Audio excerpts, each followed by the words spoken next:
The phone on the desk buzzed again, a rhythmic vibration against the hardwood that cut through the silence of the room. Ethan did not reach for it. He did not even glance at the screen, though the light from incoming photos of crowded beaches and laughter flickered against his peripheral vision. Dreams that crossed. He kept his posture rigid, shoulders pulled back, neck locked. His focus remained anchored to the terminal screen, where lines of white text pulsed in the dark like a heartbeat. Every notification was an invitation to be elsewhere, to be someone else, to trade the quiet for the noise. He pressed a key. A command executed. He pressed another. The screen refreshed, confirming the logic held. He was 23, and the world outside was screaming for his attention, promising immediate highs and shared memories. He ignored it all. The cursor blinked, waiting for his next instruction. He breathed in, let the sound of the city fade into the background, and pushed his fingers back into the keys. He was not just typing, he was building a wall between his present and his potential. He chose the terminal over the party, the logic over the crowd, and the long, slow burn of his own design over the fleeting rush of the night. The apartment was a box of cold surfaces and shadows. There were no remnants of a social life here, only stacks of technical manuals that grew taller with every passing week. Ethan lived in the rhythm of the schedule he had carved out for himself. Wake, code, study, sleep. On Friday nights, the silence in the room felt heavy, almost physical. He would sit at the table and open a book on software architecture, his eyes tracing the diagrams until they swam in the dim light. Once, a notification would have broken this stillness, but those alerts had withered away. The messages stopped coming. The silence that followed was not peaceful. It was sharp.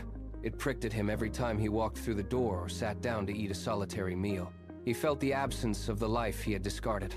He would stand in the center of the room, listening to the hum of the refrigerator, and wait for a sign of regret. None came. He sat back down and opened the book again. He took the sting of isolation, held it in his mind, and used it to sharpen his resolve. He turned a page, the sound echoing in the empty space, and started to read. 5 years of relentless logic had fundamentally altered his standing. The industry had finally caught up to the depth of his technical mastery. His inbox changed. It no longer carried invitations to parties, but offers of employment with figures that made his eyes widen. When the first significant deposit hit his account, the numbers were large enough to change the texture of his daily existence. He sat at his desk, staring at the screen. He could have moved to a larger space. He could have traded his environment for comfort. Instead, he opened his investment portal. He watched the balance shift, moving capital away from a bank account and into assets that would grow without his constant oversight. Every extra dollar was a soldier deployed to the front line of his future. He treated his finances with the same cold precision he applied to his code. He refused to upgrade his living situation, keeping his overhead minimal and his focus sharp. He did not want a better chair or a faster car. He wanted the leverage that only ownership could provide. He hit the confirm button, finalizing the transfer. The money vanished from his sight, locked away into structures that would eventually grant him total autonomy. He stood up, walked to the window, and looked out at the city. Knowing he was no longer just surviving, he was building. The time for preparation had concluded. Ethan moved his focus from building wealth to building a product that could reach the world. He spent months distilling his expertise into a singular, functional interface. He clicked publish, watching the progress bar crawl across the screen, signaling the launch of his first application. He sat back and waited for the influx of users. He refreshed the dashboard. Nothing. He checked the server logs, ensuring the connections were live. The traffic remained static, a flat line on the monitor that mocked his months of labor. He opened his browser, navigated to the store, and saw his project buried under thousands of others. There was no fanfare, no cascade of notifications, just the cold, blinking cursor of the terminal. He did not pace, he did not curse. He leaned in, his face illuminated by the stark white light of the screen, and began to scan the code for the friction points. He treated the market's silence as a diagnostic tool. He pulled up the error reports, his fingers moving across the keys with rhythmic precision. The project had not gained traction, but the logic remained sound. He would find the flaw, strip it out, and refine the architecture until the product functioned exactly as he had envisioned. The first failure was a lesson. The second was a test of endurance. Ethan launched his second application with refined parameters, only to watch the analytics remain dormant for weeks. The silence from the marketplace was absolute. He did not blink. He closed the browser, pulled up the codebase, and began the process of tearing the project down to its foundation. He identified the bottleneck, rewrote the core engine, and pushed the third update live. It failed within 48 hours. The server load never spiked. The user count remained in the single digits. He sat in the dim light of his room, the only sound the persistent clicking of his mechanical keyboard. The pressure mounted, a physical weight on his shoulders as he realized the market was not simply ignoring his work, it was rejecting his initial logic. He did not look for an exit. He opened a fresh terminal window, his eyes bloodshot, and started the audit from line 1. He treated every crash report as a direct conversation with his own mistakes. He stripped out the bloated features, optimized the data queries, and prepared the fourth architecture. He was not looking for luck. He was looking for the flaw. He kept typing, his movements precise and mechanical, as he braced for the next iteration. Ethan keyed in the final deployment command and hit enter. The terminal window scrolled with the speed of a machine finding its rhythm. He kept his hands off the keyboard, watching the monitoring dashboard. The first 10 minutes were silent. Then, the connection log spiked. 1 user became 10. 10 became 1,000. He leaned forward, his chair groaning under his weight, as the vertical bar on the revenue chart began its ascent. The numbers were not creeping, they were climbing in real time. He refreshed the page, and the figures doubled. He opened the system load monitor, watching as the infrastructure he had painstakingly architected handled the crushing weight of the traffic without a single error. The server fan kicked into a high-pitched whine, struggling to cool the hardware as data flooded the system. He watched the graph turn from a dormant line into a jagged upward spike that refused to level off. For the first time in years, he did not reach for the error logs. He pulled his hands from the desk and watched the results of his decade-long process manifest. The market had finally reached the threshold of his design. The code was not just functional, it was dominant.